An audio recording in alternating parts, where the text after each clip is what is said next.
Una parte de este vídeo y otros futuros ha sido posible gracias a las aportaciones de los Wishmaníacos aquí presentes, y por las molestias han podido ver el vídeo un día antes de su estreno. Si queréis ver mis vídeos con antelación y otras recompensas, no dudéis en haceros miembros de mi canal o visitar mi Patreon en patreon.com/TheWisemanShow. Y si no, siempre podéis compartir el vídeo, votarlo y comentarlo, porque son gestos que también se agradecen. Muchas gracias. Advertencia. Este vídeo contiene spoilers de YOLO Crystal Fantasy, Silver Destiny y Rainbow Trinity. De modo que no os hagáis la fiesta si os habéis estripado algo de la trama. Nueva Gales del Sur, Australia. En una urbanización de la ciudad de Wollongong se alza una ominosa torre. De ella emergen unos cañones que disparan misiles en todas direcciones, y uno de ellos choca contra la casa de una treintañera llamada Sarah, solo para rebotar y caer en una cueva donde vive su amiga Rachel. Los contenidos del proyectil: una invitación para la fiesta de cumpleaños de una mujer tan superficial como pudiente llamada Madison, cuyo principal atractivo será la posibilidad de escalar la torre para hacerse un selfie con ella y a la que pueda asistir un acompañante. Tras emerger de la cueva como un dragón de Komodo, Rachel invita a Sarah a la fiesta. Pero nada más llegar, los demonios que custodian la casa arrastran a la segunda a una boca del infierno por ser la acompañante. Rachel deja tirada a Sarah pese a las súplicas de esta, porque en su mente solo existe la idea de hacerse un selfie y escala la torre. Mientras tanto, en la zona para acompañantes, un demonio ordena a Sarah ir a comprar hielo para la fiesta. En la tienda, y tras un encontronazo con Lucas, un incel obsesionado con ligarse a la mujer, un tipo entra para atracar el establecimiento, y Sarah le golpea con la bolsa de hielo solo para que Lucas la acuse de haber matado al hombre y apuntarse a enterrar el cuerpo. Y todo para chantajearla en privado con el fin de obligarla a besarle, o si no, llamar a la policía. Afortunadamente, el hombre despierta porque no estaba muerto y Lucas huye despavorido.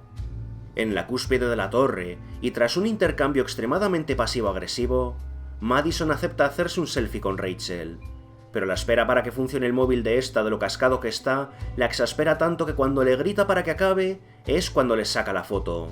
Los demonios expulsan a Rachel de la torre y esta publica el selfie íntegro.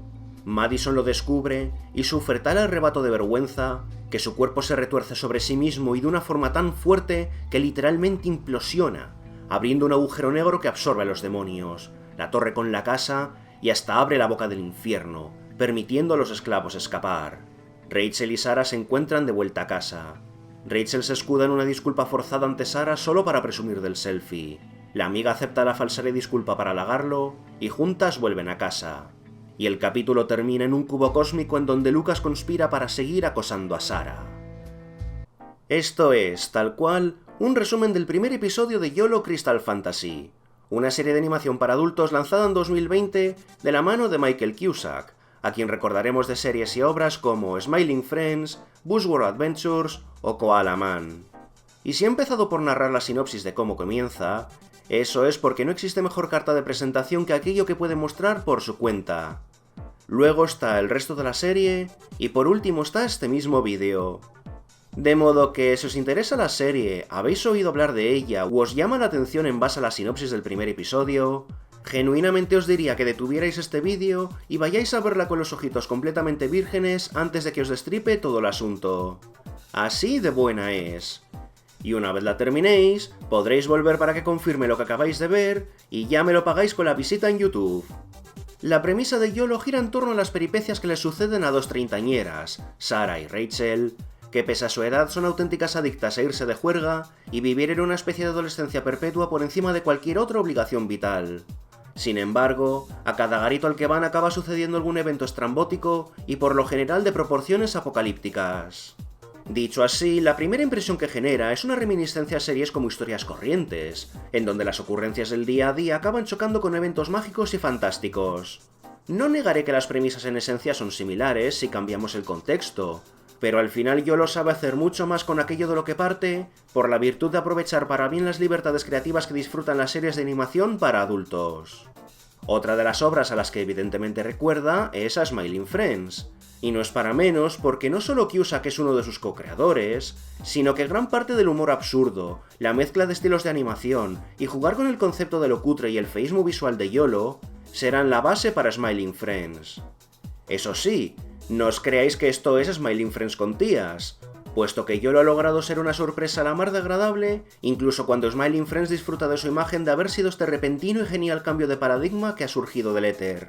Y al final resulta que era una suerte de secuela espiritual de la propia YOLO. De modo que, si os gustaba la propia Smiling Friends, es muy probable que también os guste esta al ser los orígenes de su humor y su estilo.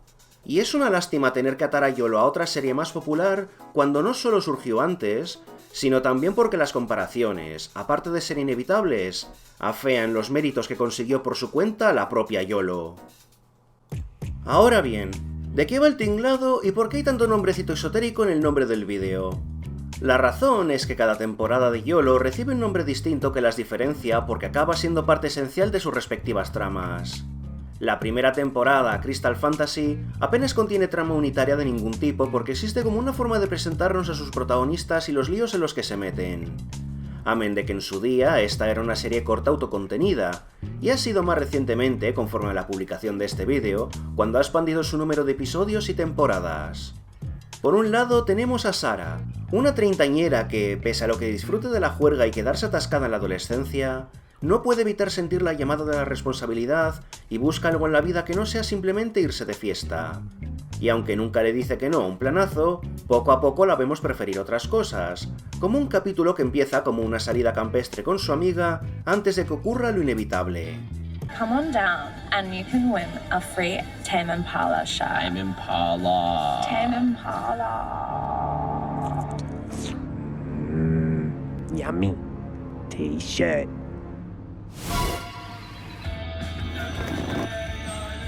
Hey, what's that? What's what?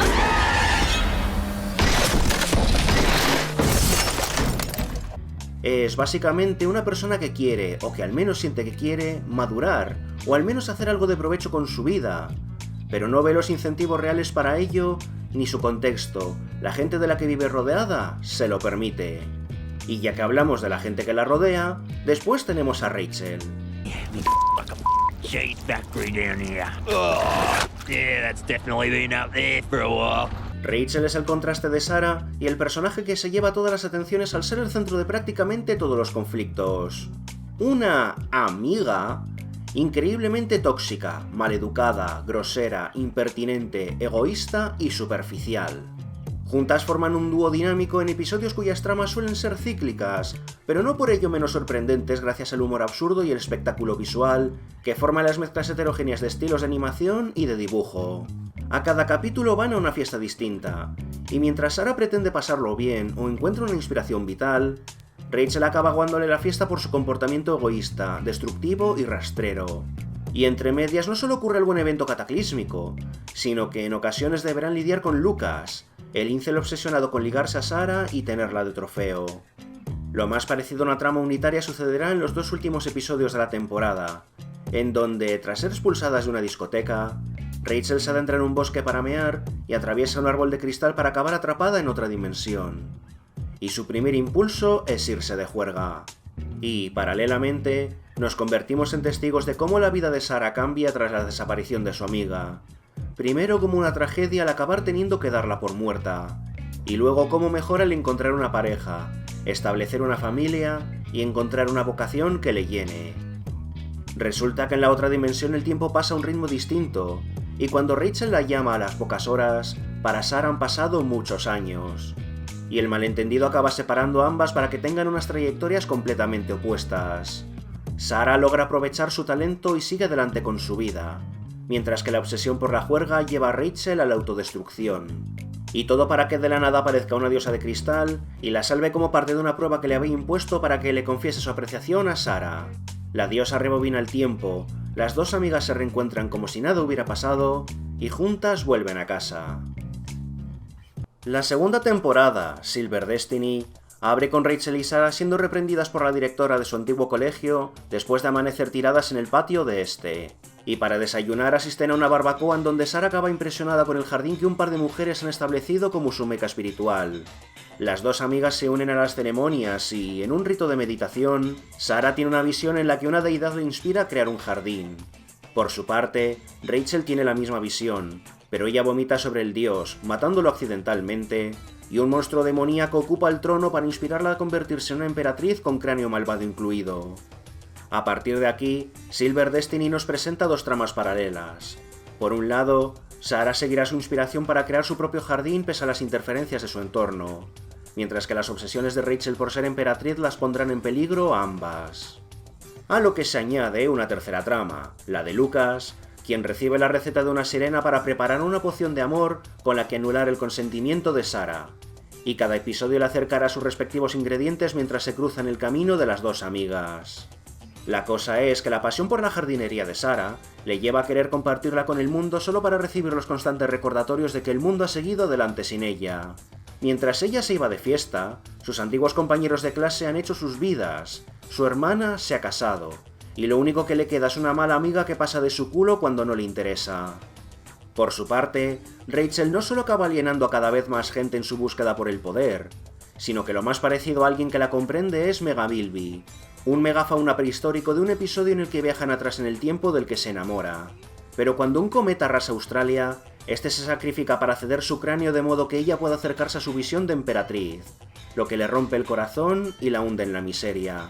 Y al final, las dos amigas terminan de malos modos su relación por todo lo que sus misiones vitales las han ido separando. Sarah termina su jardín, en parte gracias a que no está Rachel para interferir con ella, y acaba convirtiéndose en una estrella de internet cuando sube una foto que se vuelve viral. Tanto que la recluta uno de esos influencers que se resumen en ser cuarentones patéticos que visten como quinceañeros, para formar parte de su élite de famosillos de Chichinabo de internet. Una Rachel que resiente a Sarah tanto por culpa de un malentendido como por su fama sin ella, acaba enloqueciendo y encerrándose en su cueva, lo que le lleva a crear una escultura de Megabilby a partir del cráneo y basura para obsesionarse con la vida que cree que le ha sido denegada. Por su parte, Lucas termina la poción excepto por un último ingrediente, y asciende por una montaña para conseguirlo, solo para toparse con un grupo de otros incels barbacuellos y raritos como él, obsesionados con conquistar a sus respectivas mujeres a las que acosan. Tras sortear toda clase de obstáculos, Lucas es testigo de cómo los otros incels están dispuestos a morir por sus mujeres, y él se da cuenta de que lo que siente no es amor, sino una obsesión malsana, y abandona su misión solo para recibir una visión cósmica de dos mujeres reales plateadas que le animan a seguir esa revelación vital. El conflicto se resuelve cuando el Rubius le confiesa a Sarah sus intenciones de trascender la realidad con su grupo de famosillos para convertirse en ídolos del mundo real. Y ella se echa para atrás cuando descubre que todo el mundo había tomado la foto viral por una parodia de las típicas intensitas que se creen únicas y especiales por tener un jardín. Los famosillos se vuelven contra ella e intentan matarla, y Rachel, al enterarse, sale de la cueva para ayudar a su amiga y ofrece el cráneo de Megabilby a cambio de la vida de Sarah. El tipo acepta, y trasciende con su mafia de famosos su realidad, se adentra en nuestro mundo real, y acto seguido todos son aplastados por las mujeres plateadas, como ejemplo de que da igual lo famosos que se crean los influmierders de internet, porque en el mundo real son los seres más insignificantes que hay. Rachel y Sarah se reconcilian. Un Lucas con un aspecto bastante más humano aparece para disculparse por haberla acosado, y los tres quedan como amigos. Algo que promete un cambio de rumbo mejor en sus vidas, si no fuera porque el Fedora de Lucas le habla para influenciarle a seguir acosando a Sarah. Por último, Rainbow Trinity no es que tenga realmente una trama. Si bien al principio existen indicios de que habrá otra historia más o menos unitaria, sobre todo teniendo en cuenta que Lucas deshace todo su desarrollo de personaje para volver a ser el incel repugnante que eran las 2 temporadas anteriores, realmente jamás se hace nada con ello. Cada capítulo es su propia historia autoconclusiva, y lo más destacable no deja de ser la sensación de que la serie o no tiene nada que contar, o que a estas alturas le da igual contar algo o no. Pero no lo digo en un sentido enteramente negativo, sino porque se destila una sensación continua de finalización, de que no hay nada más que rascar. Y ello se nota, sobre todo, cuando son las propias chicas las que muestran los resultados de haber evolucionado como personajes gracias a sus vivencias de las 2 temporadas anteriores. En especial una Rachel a la que en ocasiones vemos como mucho más empática, sacrificada para con los demás y especialmente protectora de Sarah y sus intereses. La epónima Trinidad Arcoiris no deja de ser la fusión de unos bichos odiosos que existen para pegarle una paliza a un furro aleatorio que surge a mediados de temporada, y al final esta termina con un capítulo musical que incluye la aparición de una buena parte del plantel de la serie entera celebrando el final de esta. Como hemos podido observar a través de los resúmenes de estas 3 temporadas, las temáticas principales de YOLO son tanto la importancia de madurar como el lastre que suponen las relaciones tóxicas. La dinámica de tener 2 protagonistas diametralmente opuestas en personalidad, una más moderada y otra más caótica, sirve para que Sarah no sea simplemente la normal de las dos, sino también para funcionar como un personaje de punto de vista, ser tanto los ojos de la audiencia como la cuerda que conecta con nuestra realidad. Alguien con quien nos podemos identificar en un mundo tan alocado estilísticamente.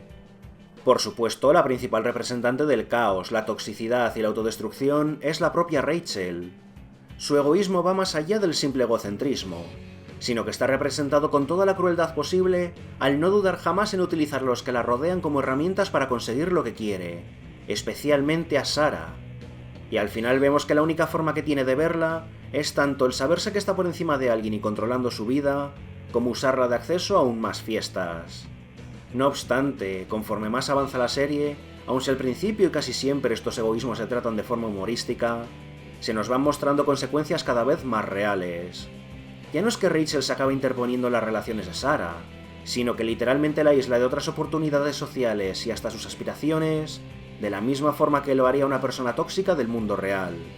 En un caso más tirando a fantasía, tenemos el episodio de la primera temporada, en el que Sarah se enamora de un cocodrilo gigante, no lo intentáis entender, simplemente aceptadlo, y Rachel lo mata por error mientras intentaba robar la herencia familiar de Sarah. De nuevo, dejadlo pasar.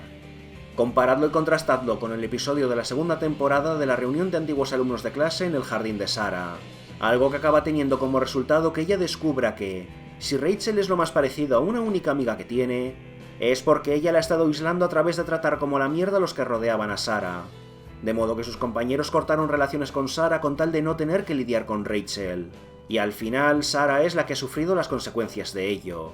Mientras ella sigue estancada en la adolescencia pasado los 30, todo el mundo ha madurado, han conseguido un trabajo y hasta tienen familia. Como veis, el contraste entre la primera y la segunda temporada es inmenso, pues uno es una situación humorística de fantasía, mientras que en la otra se lleva de una forma más seria y realista una consecuencia de una relación tóxica. Aún así, Rachel tampoco es que sea ontológicamente malvada, y si no hay un ejemplo tan claro de toxicidad suya en la tercera temporada, sí vemos a Rachel tener más en cuenta los sentimientos e intereses de otras personas que no sean ella misma, a raíz de todos los problemas que su egoísmo le ha provocado a lo largo de la serie. Y al final, la relación entre Sarah y Rachel se convierte en un retrato bastante realista de lo que es la codependencia, independientemente del mundo fantástico en el que vivan. Es el estar con alguien que sabes que no te conviene, de la misma forma que la otra persona está contigo a desgana, pero que al final sentís los dos que dependéis el uno del otro, porque de lo contrario creéis que no podéis hacer nada sin la otra persona. Una relación que, aunque se enmascare de cariño o amistad, no es nada de eso, sino una imposición mutua de voluntades en contra de los intereses de la otra persona. A lo largo de la serie, todo el mundo advierte a Sarah contra Rachel. Incluso subconscientemente sabe que lo mejor que puede hacer es cortar lastre. Don't mind my friend Rachel. I think she really likes you. She just has a tough time expressing her emotions sometimes. Oh my god, that's fine. Don't even worry about it. Seriously. To be honest, the fact you put up with such a toxic friend like Rachel shows how much of a good person you are, Sarah. God, you're so cool. I'm still hanging around this Rachel, are we? She's a demon, Sarah. She's a demon. You can call me the puppeteer. I craft Sarah's dreams. Okay, can you just wake her up? I need her to drive me to get a chicken parma. I'm afraid I cannot, Rachel, for I am creating Sarah's most illuminating and life-changing dream yet. A date with her ideal partner. Bet you she'll fuck it up. Sarah's shit at dates. I accept your bet, Rachel. If Sarah mucks up this date as you said, then I'll wake her up, as you wish. But if she kisses her dream man, you must leave Sarah alone forever. Don't you think Sarah's better off without you?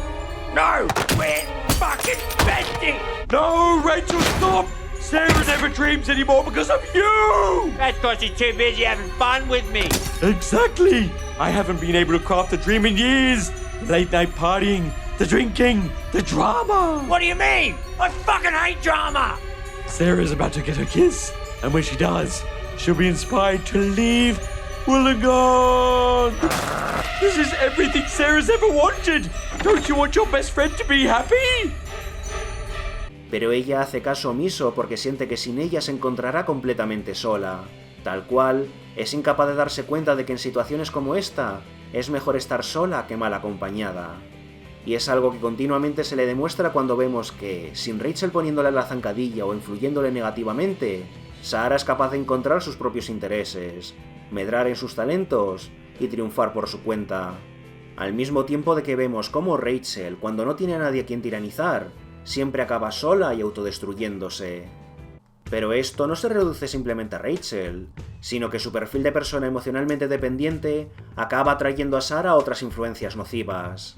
Debido al vacío vital y hasta social que siente, Sara una y otra vez acaba sintiéndose atraída por gentuza tóxica que se aprovecha de ella por su necesidad de compañía y de hacer otras cosas que no sea irse de parranda con Rachel. Y, como es evidente, esto acaba estallándole en la cara. Capricorn! I'm so happy for you! You did it! Where are you going? Aquarius and I are going to Planet Bali. Oh, great! That's where I was going! Can I come? Sarah, to be honest, I know what you were doing. You were just trying to help me for your own selfish reasons. You're kind of toxic. What? It was nice meeting you, I guess. Bye!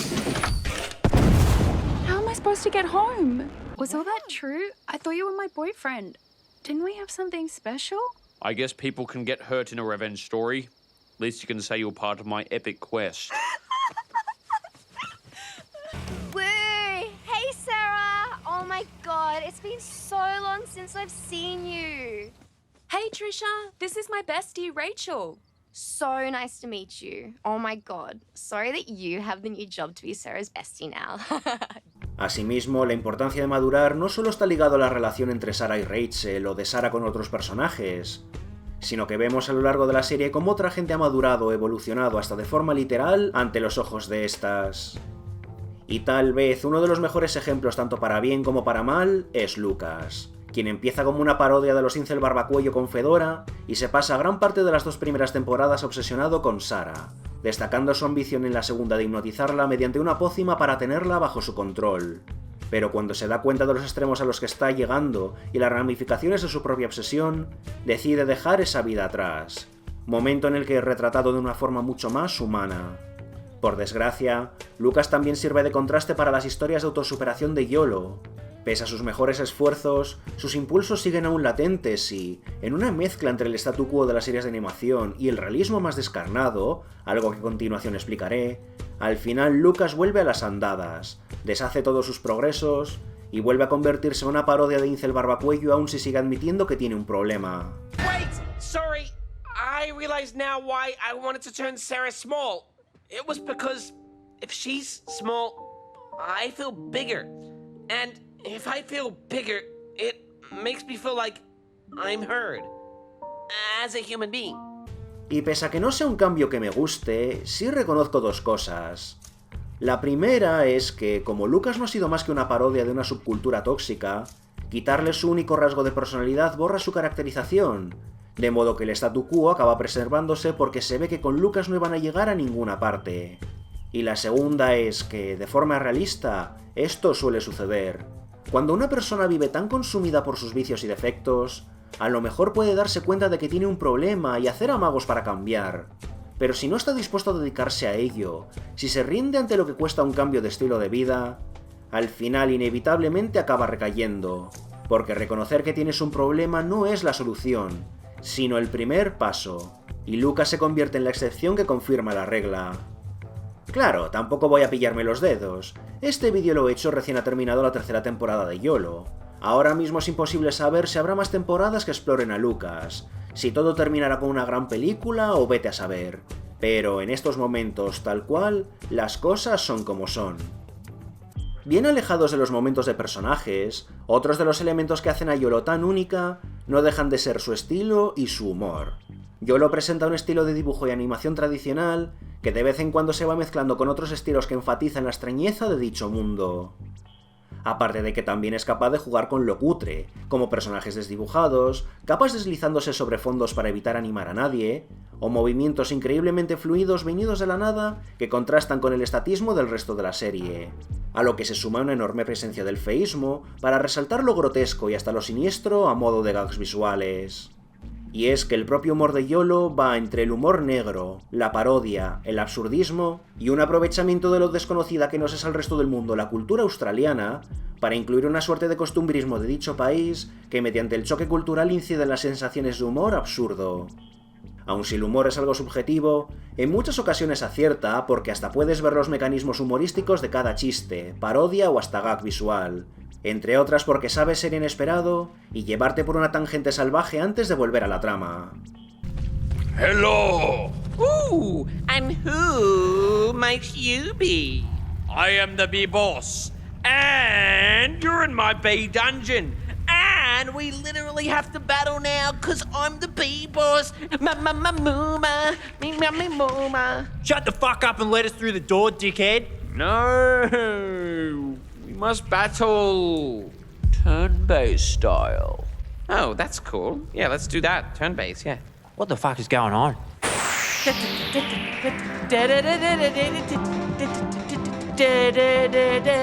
What are we waiting for? Let's kill him. Rachel, please. You must wait for him to take his turn. Sorry, I was just AFK for a bit. Is it my turn? Yep. Okay, okay, I just haven't battled in a long time, so Oh my god, hurry up! Now, Rachel. We must not rush a turn-based battle. Strategy is key in this type of combat. Take your time, Mr. Bee Boss. Oh. Pero luego hay otras veces en las que algún chistaco pasa de no hacer gracia a poner nervioso, que es como cuando los personajes a lo largo de la serie se dedican a cantar atropelladamente al unísono. Double turkey cup. This is the double turkey cup. Everybody come and sing this song, cause this is the double turkey cup song. O la existencia de personajes diseñados para ser odiosos como Pelekin. Sarah, I have to tell you something, just so I can get it off my chest. One day I'm going to kill Pelican Mischief Maker. Pero estas son realmente las excepciones. Y es que se nota tanto con YOLO como con Smiling Friends o su tercera serie estrella, Koala Man, a lo que podríamos añadir la parodia Bushwall Adventures, que el fuerte de Michael Cusack son el humor negro, el humor absurdo y el costumbrismo australiano cuando tiene un control sobre su obra. No siente la necesidad de forzar chistes random XD con calzador, y no hay nadie pisándole el cuello para cortar o disminuir su humor, que es el caso que padece precisamente Koala Man. Para que estemos en la misma página, Koala Man es una serie de costumbrismo australiano de Cusack que padeció de un mal llamado Justin Roiland, uno de los malotes tras Rick y Morty, y como Roiland tenía un control de productor ejecutivo sobre la serie, una buena parte del humor de Koala Man es incapaz de aterrizar o hacer gracia porque el humor de Cusack es altamente incompatible con los chistes forzados de Roiland, dando como resultado una primera temporada que no va de nada, intenta hacer gracia sin lograrlo porque se tropieza con sus propios chistes, y finalmente se desinfla hasta terminar. Y eso sin mencionar como cuando Roiland decide forzar entre medias el capítulo obligatorio de mierda cósmica estilo Rick y Morty para plasmar públicamente sus fetiches de control mental y sexo sin consentimiento de la persona controlada. Esta vez con un episodio de un alienígena rollo Hellstar Remina que viola mentalmente al pueblo del protagonista y les controla para obligarlos a construir un dildo gigante con el que follarse al planeta Tierra, mientras los habitantes se ven forzados a participar en el coito desde dentro del aparato sexual. Porque esto es lo que le pone a Roiland, y, por tanto, obra en la que participa, obra que tiene una premisa similar con estos fetiches específicos. Quiero decir, la gente se ríe del fetiche de pies de Tarantino cuando realmente no solo no hace daño a nadie, sino que son una parte menor de las películas de alguien que demuestra constantemente ser un cineasta talentoso. ¿Por qué no podemos reírnos de las fantasías de controlar por la fuerza a otras personas de Roiland para ver si así este señor decide no restregarnos sus erecciones por la cara a cada cosa en la que participa? Porque está el king shaming, el reírse de lo que le pone a alguien, que es una cosa bastante fea de hacer, y es lo que la gente le hace a Tarantino cada vez que reduce su obra a escenas de pies, y otras protegerse de los fetiches muy específicos relacionados con coartar las libertades de otras personas, de un señor sobre el que pesan innumerables alegaciones también muy específicas con respecto a él. Menos mal que el pollo parece que ya no volverá a tocar Koala Man después de sus juicios, y oye, quién sabe, a lo mejor la serie está mejor si Cusack vuelve a tener un control creativo sobre ella. Pero a lo que vamos, que el humor de YOLO por lo general funciona muy pero que muy bien. Aunque también es verdad que esta tercera temporada sí que acaba sintiéndose como una especie de historias corrientes con dos tías. Y el humor lo veo un tanto desinflado entre chistes que no casan del todo, tramas que simplemente llegan a los créditos sin realmente terminar, y un mayor humor random XD en un intento desesperado de forzar situaciones absurdas, más una constante presencia de rompimientos de la tercera pared con Rachel quejándose de la absurdez de las tramas. This is the worst YOLO episode ever. I agree. Oh, look, the sun's coming up. For accidentally trapping you in a Rick and Morty-esque simulation of my creation, how about we all do a chicken gong run? Hi, you spilled zibble-dibble blood on an inanimate object such as me, and I came to life. That's what happens in Tasmania. Love that. Tasmania is so random. Es tal cual el defecto narrativo de las obras autoconscientes que creen que si critican algo de la narrativa, entonces están a salvo de dedicarse a hacer ese algo después. Y sí, he dicho antes que la serie rompe la tercera pared, porque en eso consiste comentar las normas narrativas desde dentro de una obra, mientras que el término de romper la cuarta pared es lo que todos conocemos como interactuar con la audiencia. YOLO es una serie sencilla, un proyecto menor que gracias a la relevancia de Smiling Friends logró un inmenso reconocimiento en retrospectiva que lo permitió crecer como mínimo 2 temporadas más. Y tal vez, precisamente por eso, por lo sencilla que es, si me preguntáis por mis perspectivas de futuro en cuanto a la serie, yo casi como que prefiero que sea corta, y casi que termine llegados a este punto. Ojo, ya veis que me desecho en halagos y parabienes con la serie. Es más, si tenéis la curiosidad dado que las comparaciones son odiosas, considero estas 3 temporadas de YOLO como una obra muy superior a las 2 temporadas de Smiling Friends que llevamos a fecha de publicación de este vídeo. Siendo así, ¿por qué deseo que termine YOLO? Pues por el sencillo motivo de que, como YOLO sabe lo que quiere ser, una serie de animación cargada de humor absurdo y fantasía anárquica que en 3 temporadas no ha hecho más que mejorar y ganar fuerza, aun si la tercera temporada me parece la más floja de las 3, prefiero que se quede como está y nos llevemos el buen sabor de boca, a que se alargue excesivamente y acabe volviéndose una mierda por la sobreexplotación. Digamos que, al contrario que Lucas, quiero a YOLO lo suficiente como para estar dispuesto a dejarla marchar. Y es que motivos no nos faltan. Históricamente, ya tenemos casos como el de Los Simpson, como un cuento cautelar sobre que es mejor una serie que dure lo que tenga que durar y termine una vez pierda el fuelle, antes de que se convierta en un zombie televisivo. Pero es que en esta última década ya hemos visto cómo sigue sin importar lo rompedora paradigmática que sea una serie de animación adulta, que quiera ser más que el típico cacaculo pedo pis y sangre y vísceras por las que este medio tiene tan mala fama. Una serie que me sorprendió en su día fue la de Harley Quinn, que además empezó precisamente con una temática muy similar a YOLO sobre superar relaciones tóxicas, codependencias y de malos tratos. Y hasta le iba a haber dedicado un vídeo alabándola por ello y hablando en profundidad de dichas temáticas y cómo de bien llevadas estaban. Pero pasadas sus 3 primeras temporadas, que es lo que tendría que haber durado, la serie se estancó hasta resumirse en montones de nada, en una sopa de contenidos que solo existe para referenciar gratuitamente propiedades intelectuales de DC, y en convertir al personaje de Harley en una respuesta al Deadpool de Marvel. Y coño, ya que YOLO está atado a las comparaciones con Smiling Friends, ese es otro buen ejemplo de decepción. ¿Cómo pasó de tener una primera temporada genuinamente rompedora tanto en estilo como en sustancia, para pasar a una segunda temporada que acabó prescindiendo de los mensajes buenrollistas y esperanzadores que parecían que iban a caracterizarla, para ser una sucesión de capítulos basados en mero humor random XD, referencias interneteras y en reciclar chistes del canal de Oniplays para convertirlos en escenas o tramas de los episodios, porque uno de los co-creadores de la serie participa en dicho canal?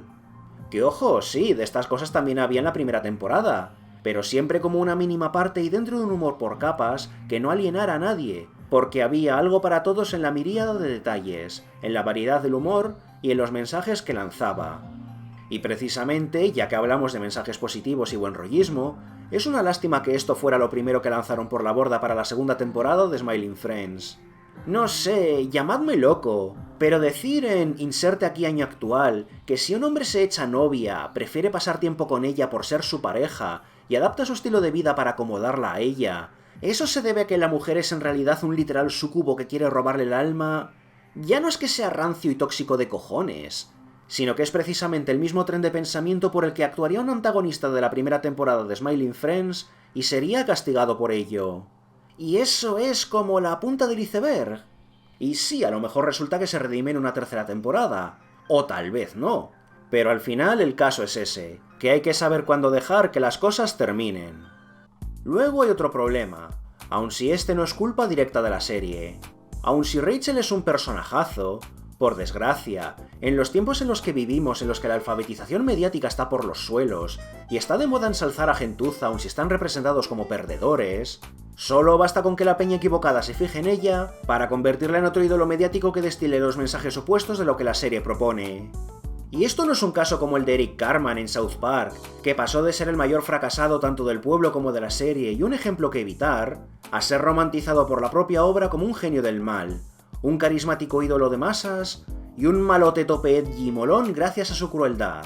O un Rick Sánchez que, pese a temporales demonios personales, siempre queda por encima gracias a que la serie construye un efecto halo que equipara la toxicidad como un síntoma de inteligencia superior.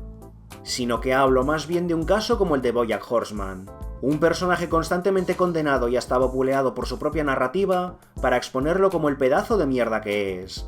Algo que sirviera para ponerle un espejo a la audiencia y que reflexionara sobre sus propios comportamientos nocivos.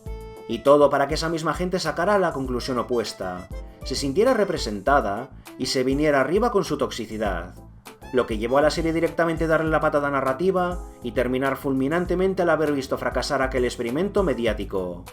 Y sí, es verdad que YOLO no tendría la culpa de que la gentuza romantice la toxicidad de Rachel, de la misma forma que BoJack Horseman tampoco tenía la culpa de que la vieran auténticos zopencos y la usaran como medio para autojustificar sus mierdas. Pero al final, el caso es el mismo. Que de poco sirve una serie con un personaje que existe para ser un ejemplo que evitar, como parte esencial de su mensaje, si luego la gente hace lo opuesto. Es que al final la intención de la serie fracasa, ¿no? Pues yo no quiero que fracase YOLO, sinceramente. Ya desde el principio, no es que Rachel siempre esté retratada de la forma más negativa y deshumanizadora posible, destacando comparaciones animalísticas con reptiles, sino que jamás falta la ocasión de exponerla de la forma más fea posible, algo que nunca ocurre con Sarah, por ejemplo. Pese a todo, y como hemos ido viendo, hasta Rachel acaba madurando en ciertos sentidos, fruto de los castigos que recibe por sus comportamientos. Por ejemplo, en el último episodio de la primera temporada, entra en un restaurante de comida rápida para apagar sus frustraciones con los empleados, y recibe tal paliza verbal del encargado que es de los pocos personajes que le hacen pedir perdón. Y cuando en otro episodio de la tercera temporada, ella y unos conocidos van a pedir algo para llevar a otro restaurante de dicha cadena, y a uno se le ocurre ir a gastarles una broma de mal gusto a los empleados, ella es la que intercede argumentando que esta gente ya está lo suficientemente puteada salarialmente como para que alguien venga a faltarles al respeto. ¡Oh leche! Ahí está, si no, el penúltimo episodio de la tercera temporada, en donde ella vuelve a quedar atrapada en otro mundo, arruinándole la fiesta a una Sarah que ya bastantes problemas tiene por culpa del propio Lucas, y es de la propia Rachel de la que sale el deseo de que su amiga pueda volver a la normalidad, aun si es sacrificándose y potencialmente no volver a verla con el fin de no ser una lacra para ella nunca más. En definitiva, YOLO es una serie curiosa, divertida y sorprendente que merece la pena conocer, ya sea por ser la predecesora directa de Smiling Friends, como por la curiosidad de ser una obra tan poco conocida. Y si aún no quedaba claro visto los índices de alfabetización mediática, invito a verla y a descubrirla a todo aquel que tenga un mínimo de interés. Total, solo se vive una vez.